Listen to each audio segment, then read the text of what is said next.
Here, nasa Belmont kami. Morning, Sunday morning. Medyo maraming tao. Pero okay lang. So, ready 9 o'clock. Medyo mainit pa. Ayun sa jacuzzi. Maraming nagja-jacuzzi. Daming families na nandito.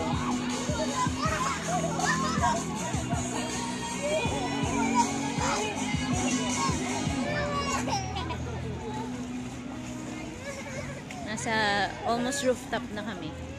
Tapos nandun lang malapit. Para mga 10 minutes from here is yung NAIA, yung terminal.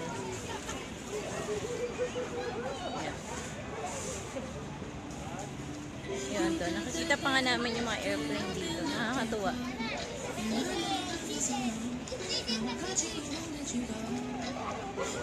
Ito yung upuan namin.